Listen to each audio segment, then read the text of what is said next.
इस पे जान भी कुर्बान है, वो इस पे दिल कुर्बान, इस पे जान भी। बिस्मिल्लाहिर्रहमानिर्रहीम। इय्याका नअबुदु व इय्याका नस्तईन।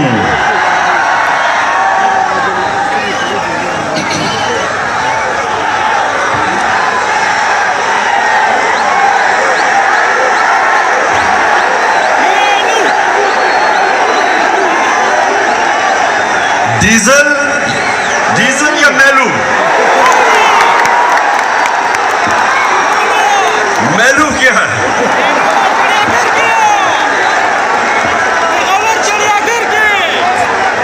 अच्छा, चारसदा मैं आपका इस शानदार इस्तकबाल का आप सबका दिल से शुक्रिया अदा करता हूं। बहुत बहुत शुक्रिया चारसदा। मेरे पास अब आधा घंटा है, मगरिब से पहले आधा घंटा है, उसके बाद आपने चले जाना है। तो मैं ये चाहता हूं कि मैं आज आपसे आधे घंटे में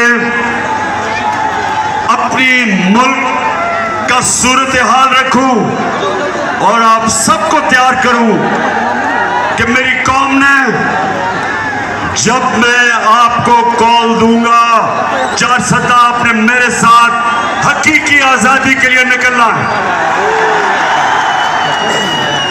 तो सबसे पहले चारसदा, सबसे पहले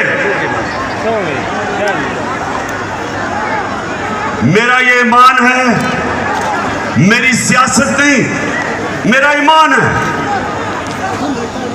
कि वो कौम, मुसलमान कौम, जब तक ला इलाहा इल्लल्लाह का मतलब समझती नहीं और अपने दिल में ला इलाहा इल्लल्लाह को नहीं जानती, वो कौम हकीकी तौर पे आजाद नहीं हो सकती। जब तक वो जो अल्लाह से दावा करती है कि अल्लाह तेरे सिवा हम किसी के सामने नहीं झुकेंगे, ये दावा होता है आजादी का। और दूसरा